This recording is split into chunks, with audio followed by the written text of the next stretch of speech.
सुंदरकांड।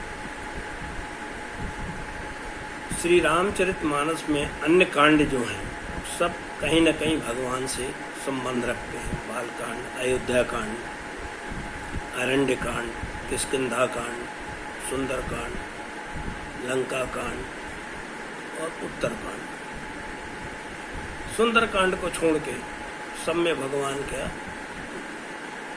कहीं न कहीं कोई न कोई विशेष बात है। पर सुंदरकांड में हनुमान जी का है और जिसे भगवान श्री राम ने स्वतः प्रेरित करके लिखवाया है। अब अनेक विद्वानों ने, संतों ने, सभी पूजनीय संतों ने बहुत सुंदर तरीके से ये प्रश्न उठाया कि इसका सुंदरकांड नाम क्यों रखा गया, और उसमें कई जगह बहुत सुंदर सुंदर बातें की। आज हम उनमें से एक या अगर समय रहा तो अन्यथा अगले में एपिसोड में करेंगे, क्योंकि सीमित साधन व्यवस्था के कारण बहुत लंबा एपिसोड बनने में समस्या आती है। अतः इस पर सिर्फ एक चर्चा करते हैं। लंका सबसे पहले माता गिरिजा की प्रेरणा से भगवान शिव ने अत्यंत सुंदर तरीके से बनवाया था। बाद में जो भी जिस कल्प में राजा हुआ राक्षसों का उसे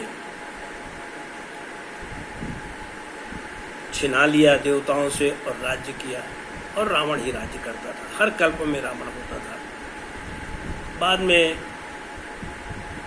मैदानों ने उसमें परिवर्तन कराया, लेकिन लंका बहुत सुंदर थी। पुष्पेषु चंपा नगरेषु लंका, नदीषु गंगा नरवेषु रामा, रागेषु रंभा पुरुषेषु विष्णु, काव्येषु माघा कवि कालिदास। नगरेषु लंका बहुत सुंदर थी। तो लंका जो है त्रिकूट पर्वत पे स्थित थी। त्रिकूट माने तीन कोने। उसमें एक पर्वत का नाम था सुबेल पर्वत, जिसमें युद्ध होता था। भगवान भी जब सेना सहित उतरे आए, सुबेला का लिखा है रामायण में।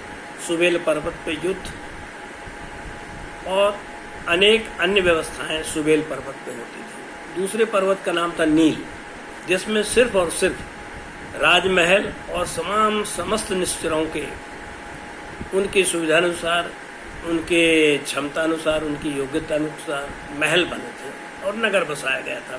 तो नील पर्वत पे महल थे, निशाचरों के रहने की व्यवस्था थी।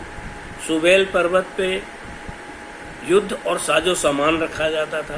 और तीसरे पर्वत का नाम था सुंदर पर्वत। सुंदर पर्वत में अशोक वाटिका थी। माता सीता को रावण श्रापवश सुंदर पर्वत में ही अशोक वाटिका, सुंदर पर्वत में बहुत सी वाटिकाएं थी, बहुत से सुंदर जगह, उसका नाम ही सुंदर था। उसमें अशोक वाटिका सबसे सुंदर थी। तो सुंदर पर्वत में अशोक वाटिका में सीता जी रहती थी।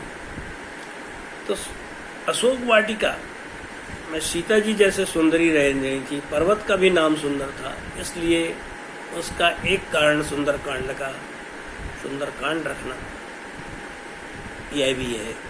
अशोक वाटिका सुंदर पर्वत में स्थित थी। दूसरे कुछ विद्वानों ने, संतों ने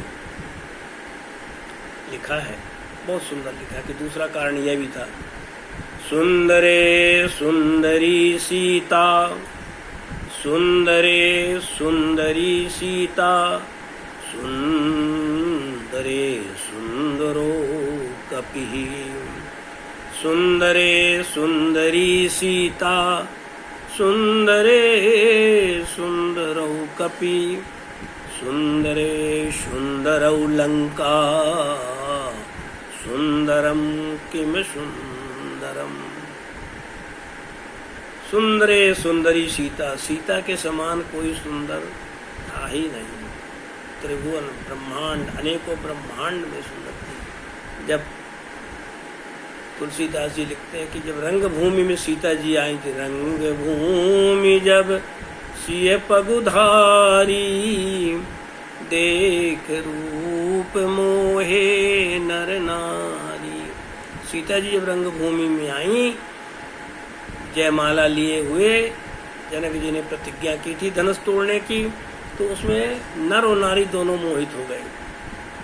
गरुड़ जी काकभूषण से कहते हैं कि मोह न नारी नारी कै रूपा, पन्नगार यह चरित अनुपा। नारी कितनी भी दूसरी नारी सुंदर उसके रूप से मोहित नहीं होती, किंतु काकभूषण जी कहते हैं हे गरुड़ जी यह चरित अनुपा, यह अनुपम चरित है। सीता जी कोई सामान्य नहीं है, आदि शक्ति है। अब हम इस पे चर्चा अगले एपिसोड में करेंगे।